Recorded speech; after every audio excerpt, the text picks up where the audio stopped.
తెనాలి నియోజకవర్గ ప్రజలందరికీ మనస్ఫూర్తిగా మన పవన్ కళ్యాణ్ గారికి ఈ విధంగా ఆహ్వానించినందుకు పేరు పేరున ప్రతి ఒక్క మహిళకి మన యువకులకు అందరికీ కూడా మనస్ఫూర్తిగా ధన్యవాదాలు. సరిగ్గా 5 సంవత్సరాల క్రితం ఇదే వేదిక దగ్గర మన పార్టీ అధ్యక్షులు పవన్ కళ్యాణ్ గారు ఆ రోజున ఉపన్యాసం చెప్పారు. ఈరోజు అంబేద్కర్ గారి జయంతి.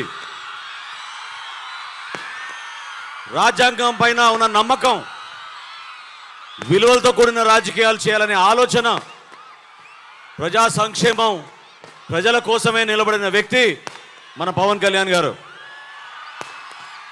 ఎన్నో సందర్భాల్లో ఎన్ని అవమానాలకు గురైనా, ఎంతమంది ఆయన్ని విమర్శించినా ఆయన నిలబడింది కేవలం విలువలతో కూడిన రాజకీయాలు చేయడానికి కోసం, ప్రజల కోసం, మన తెనాలి కోసం. దాదాపు 7 సంవత్సరాల నుంచి నేను పవన్ కళ్యాణ్ గారితో ఉన్నాను. ఏనాడు కూడా మా స్వార్థం గురించి ఆలోచించలేదు. మేము నిరంతరం ఆలోచించేది మన ప్రాంతం, మన ప్రజలు, మన రాష్ట్రం, మన దేశం. ఆయనకి అన్నిటికన్నా ముఖ్యం, ప్రథమమైంది మన దేశం. దేశం గురించి ఆలోచించి మీ అందరి కోసం అనేక సందర్భాల్లో ఇబ్బందులు కూడా గురయ్యారు. తెనాలి నియోజకవర్గంలో నేను 10 సంవత్సరాలు శాసనసభ్యుడిగా ఉన్నప్పుడు చేసిన అభివృద్ధి కార్యక్రమాలు మీ అందరూ తెలుసు.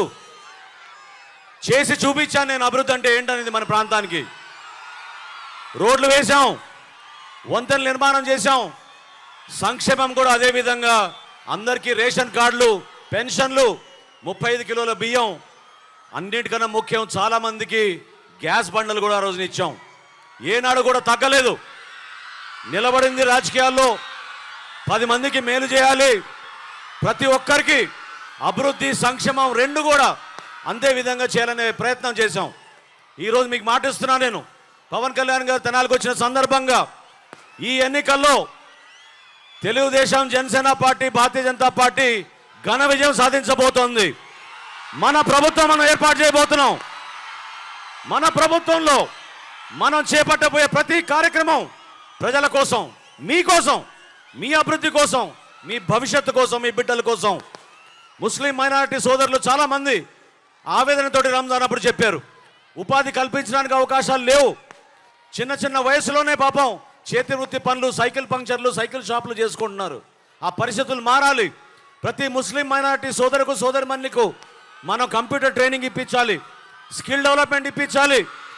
అదేవిధంగా ఇక్కడ ప్రధానంగా పాదయాత్ర చేస్తున్నప్పుడు మన ఎస్సీ సోదరులు కూడా కోరారు బరియల్ గ్రౌండ్ ఇవ్వమని. అందరికీ బరియల్ గ్రౌండ్ ఇచ్చే విధంగా ఏర్పాటు చేస్తాం. బీసీ సోదరులు, మన యాదవులు, పద్మశాలీలు, నాయి బ్రాహ్మణులు, విశ్వ బ్రాహ్మణులు చాలామంది కమ్యూనిటీ హాల్ గురించి ప్రస్తావించారు. నేను పవన్ కళ్యాణ్ గారి ముందు మాటిస్తున్నా, మీ అందరికీ 100% మీ అందరికీ కూడా కమ్యూనిటీ హాల్ నిర్మాణం చేసేటట్టు తప్పకుండా మేము చర్యలు తీసుకుంటామని చెప్తున్నాను.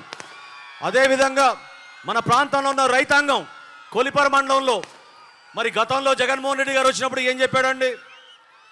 ఈ బిల్డింగ్ పగలగొట్టి 15 కోట్ల రూపాయలతోటి కొత్త భవన నిర్మాణం చేస్తా అన్నాడు. చెప్పి సంవత్సరం కాదు, 14 నెలలు అయిపోయింది.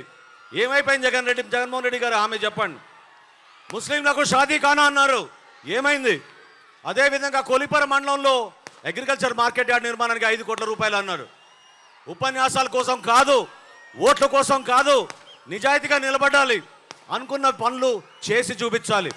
అదేవిధంగా పవన్ కళ్యాణ్ గారి దృష్టికి నేను అనేక సందర్భాల్లో తీసుకెళ్ళింది, మన తెనాలి పట్టణంలో, మన నియోజకవర్గంలో ఏ విధంగా గంజాయి భయంకరంగా విస్తరించిందో, లా అండ్ ఆర్డర్ లేకుండా ఎంత దుర్మార్గంగా ప్రవర్తిస్తున్నారో మీ అందరూ చూశారు. ప్రతి కిల్లి కొట్టులోనూ, ప్రతి వీధిలోనూ ఈరోజు గంజాయి సరఫరా జరుగుతోంది. 100% మేం ప్రభుత్వంలో వచ్చిన వారం రోజుల్లోపే గంజాయి తెనాల్లో అమ్మే ప్రసక్తే లేదు. ఈ ప్రాంతంలో లా అండ్ ఆర్డర్ తీసుకొస్తామని మనస్ఫూర్తిగా నేను మీకు మాటిస్తున్నాను. మీరందరూ కూడా ధైర్యంగా నిలబడాలి. కష్టకాలంలో నిలబడ్డాం మనం. ఏ విధంగా తెలుగుదేశం పార్టీ జనసేన పార్టీ కలవకూడదని ఎన్ని ప్రయత్నాలు చేశారో మీ అందరూ తెలుసు. కానీ విలువలతో కూడిన రాజకీయాలు చేశాం, దానికోసం మేము నిలబడ్డాం.